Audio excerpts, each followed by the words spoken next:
compõem um dispositivo de honra o excelentíssimo senhor presidente do Supremo Tribunal Federal e do Conselho Nacional de Justiça, ministro Luiz Fux, e suas excelências, as senhoras e os senhores. Representante da Ordem dos Advogados do Brasil, doutor Luiz Gustavo Bichara. O Conselho Nacional de Justiça registra e agradece a presença dos componentes da mesa de abertura, membros da portaria conjunta número 1, de 18 de janeiro de 2021, doutor Matheus Reis e Montenegro, representante da Ordem dos Advogados do Brasil. Para a abertura da reunião, tem a palavra o ministro Luiz Fux. Então, muito boa tarde a todos. Eu gostaria mais uma vez de agradecer aos eminentes colegas essa integração com o Conselho Nacional de Justiça num tema que é tão candente, tão caro aqui para o Tribunal e para a economia em geral, que é a questão tributária. Hoje nós vivemos momentos de exceção dentro de um Estado de Direito. Então, a realidade é que as regras jurídicas, todo o arquétipo constitucional, o arquétipo jurídico, foi erigido em momentos de normalidade. Evidentemente que as regras que hoje nós temos aí diante de nós não são regras ditadas com a previsibilidade de uma pandemia dessas proporções. Então, o Supremo Tribunal Federal sempre se vê, e o Judiciário em geral, se vê sempre em estado a, digamos assim, conceder uma interpretação teleológica sistêmica a toda a questão tributária diante exatamente do quadro que nós vivemos. No meu modo de ver, de uma forma sintética, nós estamos vivenciando um quadro econômico que não é hora de ninguém nem perder nada, nem ganhar nada. Eu agora conversava com o ministro Paulo Guedes exatamente sobre isso. Quer dizer, há dificuldades orçamentárias, mas há um mínimo, digamos assim, há um mínimo existencial das pessoas humanas e há um mínimo existencial das próprias instituições. Então, corte de atividade de custeio é absolutamente impossível, porque as instituições já vêm funcionando tal como sempre.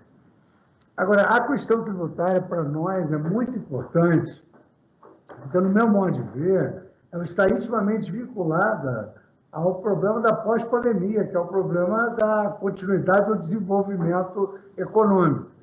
E exatamente esse fórum de debate entre nós é muito importante para as sugestões que advirão exatamente no afã de nós construirmos, digamos assim, uma ordem tributária em que o contribuinte seja não só objeto de tributação, mas antes sujeito de direitos, que é muito importante para o desenvolvimento do nosso país.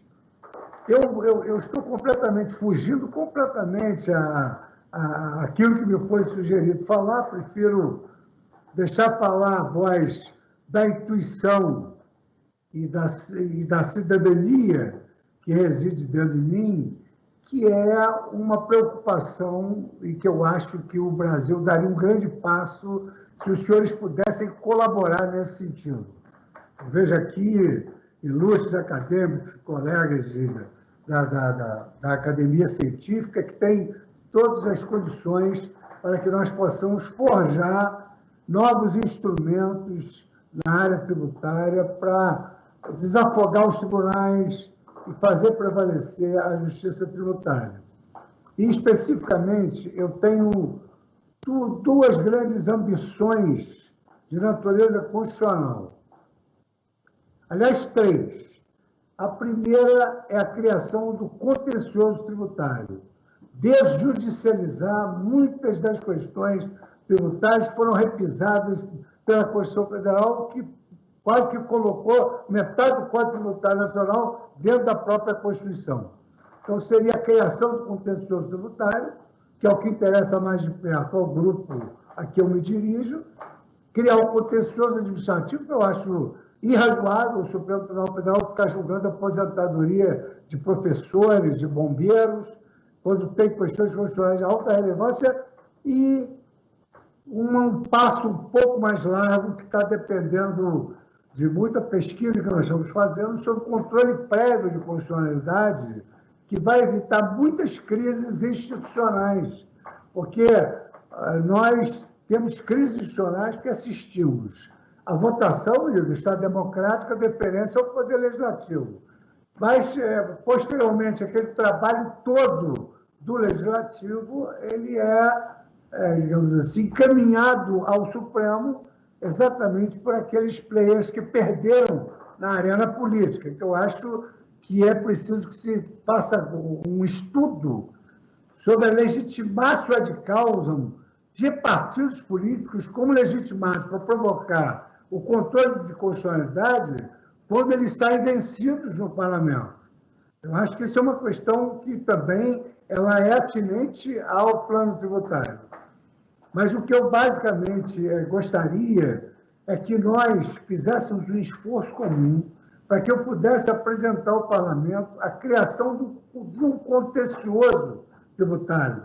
Não só esse diagnóstico das questões tributárias, mas criar um contencioso tributário em que só se judicializaria, no máximo, a última decisão tributária se houvesse alguma lesão constitucional. Eu digo em sede de Supremo Tribunal Federal e de tribunais federais ou estaduais, conforme a matéria seja constitucional ou seja infraconstitucional. Eu combinei com o doutor Marcos Lívio que, dentre as colaborações que nós pudéssemos erigir nesse grupo, seria exatamente um estudo voltado a uma emenda constitucional que, digamos assim, mitigando o princípio da inafastabilidade, nos permitisse criar um contencioso judiciário com força de coisa julgada nesse plano. Eu sei que é uma matéria muito nova, é uma matéria que, digamos assim, seria interessante porque evitaria que o judiciário fosse utilizado na postergação de uma série de questões tributárias que, muitas vezes, a parte pode obter o resultado mais rápido que aquele que ele obtém. Hoje, o Supremo Tribunal Federal, às vezes, julga questões tributárias de 10 anos atrás e que, necessariamente, tem de efetivar o prospective overruling, porque, senão, ou quebra a empresa ou quebra o Estado. A grande verdade é a seguinte: a modulação hoje é uma necessidade, porque o Estado já gastou o dinheiro para satisfação das necessidades coletivas. E a empresa não tem como devolver, mesmo no prazo quinquenal, aquilo que ela não teve oportunidade de desembolsar. Então, eu queria, nesse primeiro momento, lançar essa ideia, doutor Marcos Lívio. É uma ideia um pouco arrojada, uma ideia ousada, mas eu acho que, e aqui até queria citar aqui que eu li recentemente, que a maior conferencista americana, ela era uma mulher surda, Anne Keller. E aí perguntaram a ela, mas como é que a senhora, sendo uma mulher surda, como é que a senhora consegue ser a maior conferencista dos Estados Unidos? E ela disse: a vida, para mim, é uma ousadia, ou então ela não é nada. Então, essa presidência do Supremo, ela passa muito rápido, a presidência CNJ também.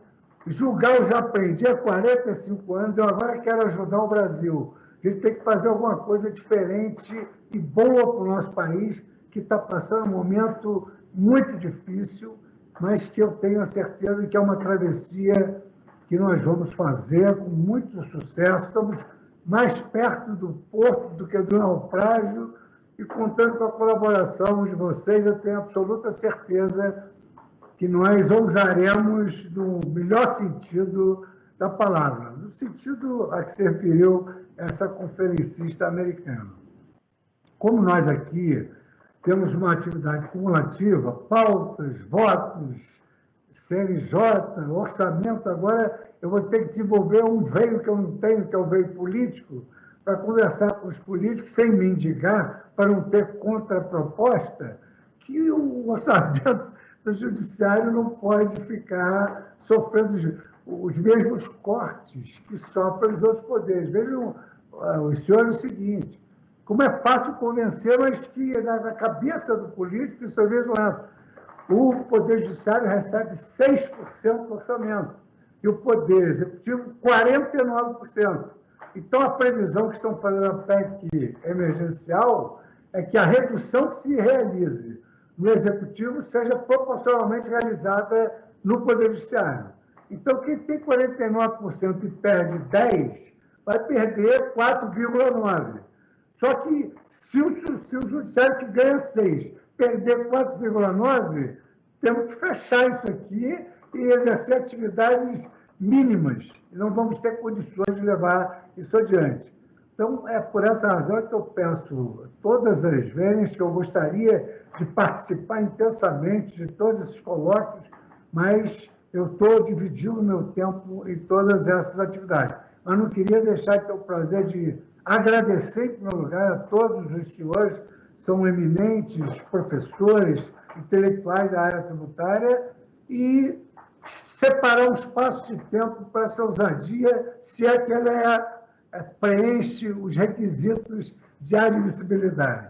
Muito obrigado a todos. Eu queria nominar, porque a tela não me mostra todos, tem vários amigos, meus amigos estão aqui, estão sabendo que meu coração está muito feliz pela presença de todos, e eu vou deixar aberto aqui, se eu puder eu retorno, mas o doutor Marcos vai me colocar na paz. Eu sei que um grupo desse só pode sair coisa boa, isso me tranquiliza muito, tá bom? É como a gente diz assim, eu não vi o trabalho de vocês, mas já gostei, tá bom? Boa tarde para todos.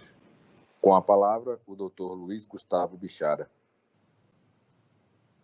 Boa tarde a todos. Queria saudar o presidente desse egrégio Conselho Nacional de Justiça, doutor ministro Luiz Fux, saudar o doutor Zé Barroso Tostes, saudar o doutor Marcos Lívio Gomes, eminente juiz federal, meu conterrâneo, saudar o doutor Morgan Doyle, representante do BID no Brasil, doutora Adriana Rocha, procuradora adjunta da Fazenda Nacional, e os demais presentes, nas pessoas da doutora Fátima Cartacho, doutora Doris Canning, do meu colega Eduardo Maneira.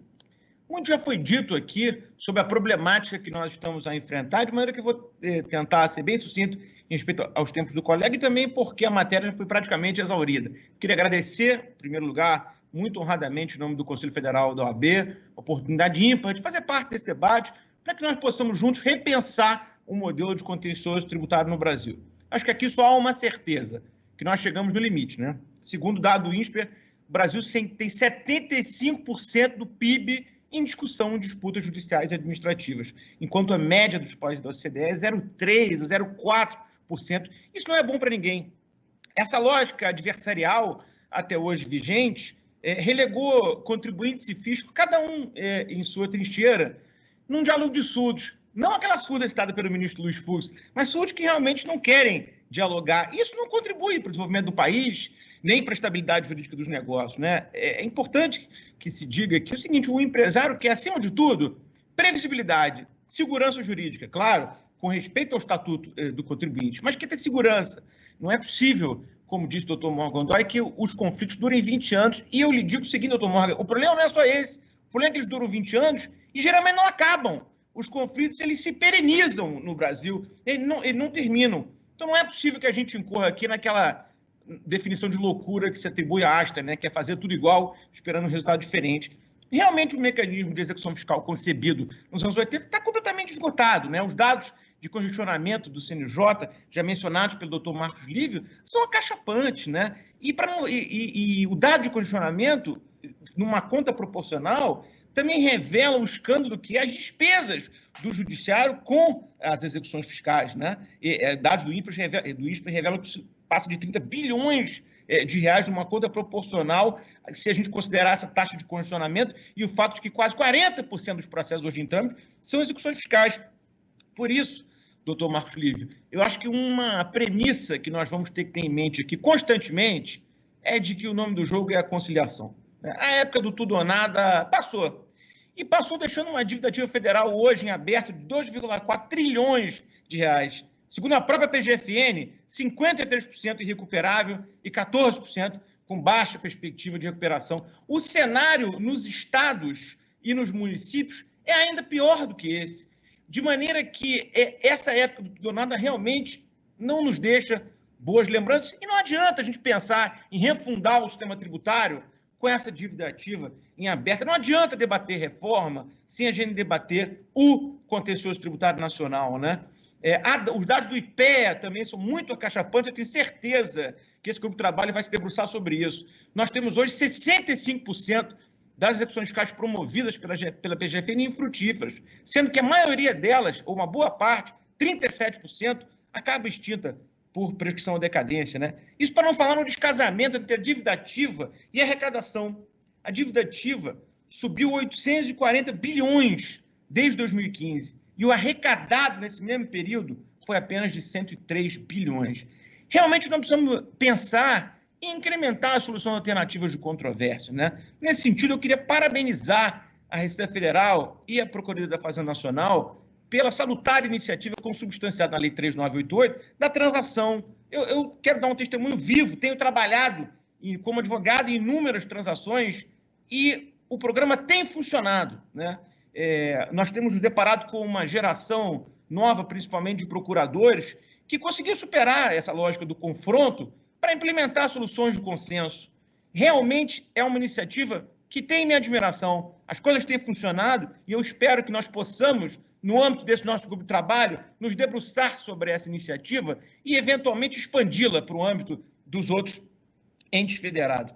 Nós precisamos prosseguir iniciativas como a transação, finalmente superando aquela surrada lógica de que o contribuinte tem rabo, chifre e cheiro de enxofre. Não tem. A palavra contribuinte não é sinônimo de sonegador.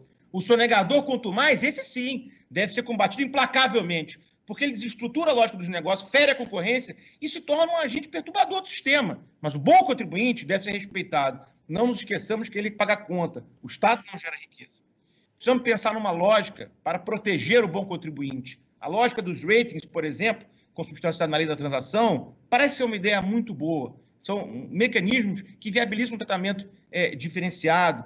Também no âmbito processual, expandir iniciativas como o negócio jurídico processual, coisas que têm funcionado muito bem. De novo, não confundir quem quer sonegar com o contribuinte que tem uma dúvida legítima sobre a interpretação tributária ou que tenha justificado a decisão de litigar. Nós precisamos evoluir nesse consenso. Como diz o ministro Fux, acho que nós estamos mais perto do porto do que do naufrágio.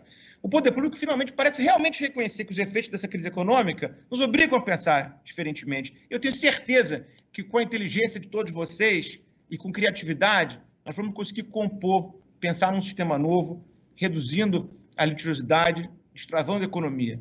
Tenho convicção que, com esse grupo de profissionais que vivencia efetivamente o problema por todos os seus ângulos, nós conseguiremos dar um modesto contributo a um sistema contencioso mais justo e, sobretudo, mais efetivo. Esse é o vivo intento do Conselho Federal dos Advogados do Brasil. Agradeço a todos pela paciência de me ouvirem e deixo um abraço a todos.